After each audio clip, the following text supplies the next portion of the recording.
Hello everyone, my name is Zaida Afika binti Ishaq. So I have provided this video to share information on beverage.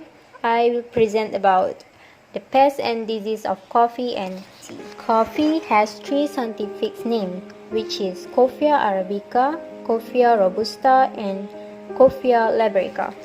Coffee is a brewed drink prepared from roasted coffee beans, the seeds of berry from certain Coffea species. Coffee was being grown in the Yemeni district of Arabia, and by the 16th century it was known in Persia, Egypt, Syria, and Turkey. By the 17th century, coffee had made its way to Europe. Coffee houses were quickly becoming centers of social activity and communication in the major cities of England, Austria, France, Germany, and Holland. By the mid-7th century, there were over 300 coffee houses in London. Lloyd's of London, for example, came into existence at the Edward Lloyd's Coffee House, then expanded the cultivation of coffee trees to the island of Sumatra and Celebes. Finally, in the 1714, the mayor of Amsterdam presented a gift of a young coffee plant to King Louis XIV of France. By the end of 18th century, coffee had become one of the world's most profitable export crops and the most sought commodity in the world after crude oil. The first one is coffee fruit borer. It is also known as small black beetle. This pest is the most serious pest that will destroy fruits or berries.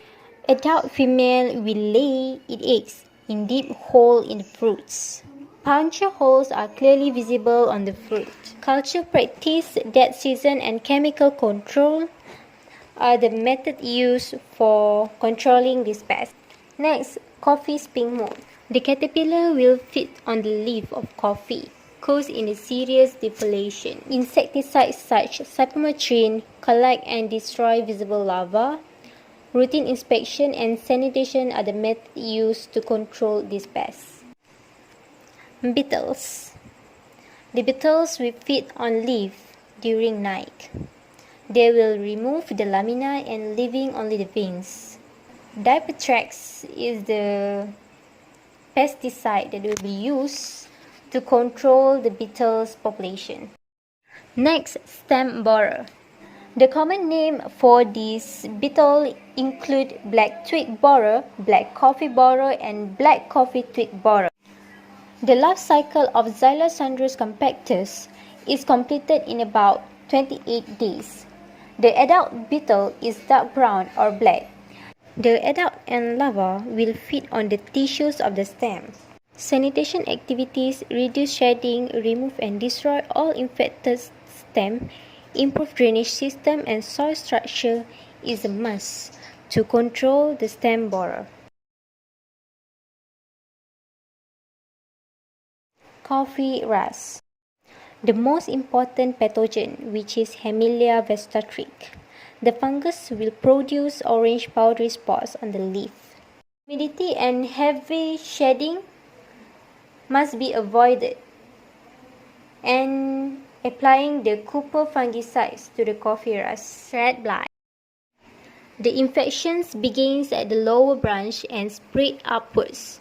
The mycelium will branch out into a fan shape under at undersides of leaf. When the leaf dies, it will hang by the threads.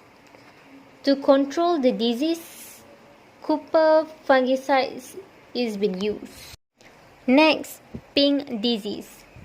Initial symptom is the development of yellow spots at the lower branch. The spots will turn pinkish and eventually brownish. The bud will be cracked and dies off. The best way to control pink disease by removing all infected plants and applying Cooper fungicides. Banelid. Anthracnose.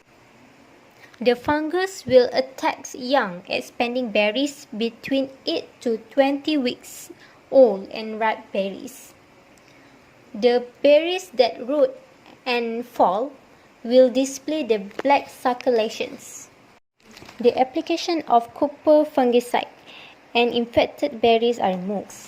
Lastly, root disease. The example of mycelium strands can be seen on the root of infected trees.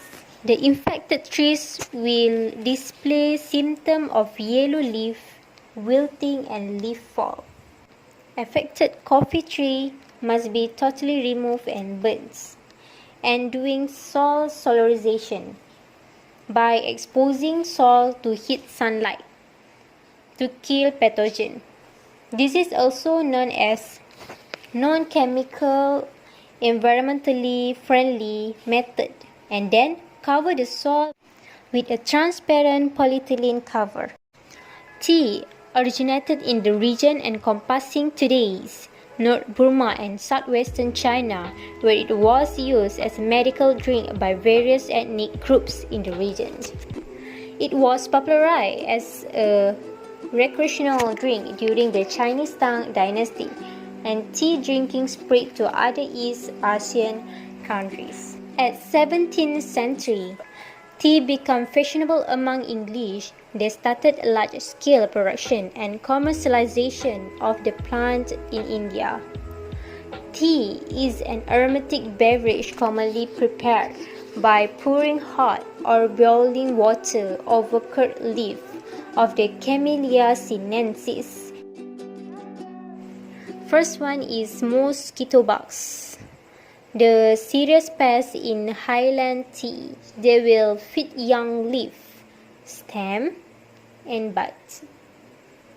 The leaf then will become distorted, blacken, and die. To reduce this population, endosulfan has been used, but has been banned in worldwide because it is readily absorbed by human in the stomach, lung, and skins. Next, stem borer. They will make galleries in the stem and branches. To control stem borer, we should do selective pruning. Termites. Termites will attack the stems and roots of tea plant. The stems and root will become brittle due to termite activities. The Deldrex has been used and implementing the routine inspection. Blister blight affects only the succulent young leaf and stem. At the advanced stage, it will display brown blisters on the underside of the leaf, and the leaf become distorted. Affected young stems becomes bent and distorted and may break and then die. Chemical control is used by spraying copper-based fungicide. Pink disease usually affected branch, causing the barks to crack and cover with pinkish white mycelium. All we need to do is by treating oxychloride and removing all the affected branches. Red root disease. Mycelium can be seen on the root surface, initially white in color. Infections can spread by mycelial strands from infected stem. Brown root disease.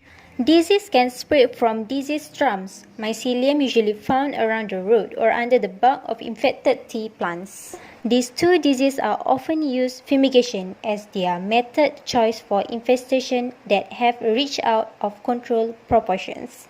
In summary, the widespread use of insecticide and pesticide is ineffectiveness and economically wasteful in the long run. Therefore, integrated pest management is the best solution and really recommended by researchers, which using 5 basic strategies: monitor insect type and population, identify pests and hosts accurately, assess and consider economic, implement treatment strategy, and evaluate success of treatment. I hope this video helps to improve your understanding. Thank you for watching my video.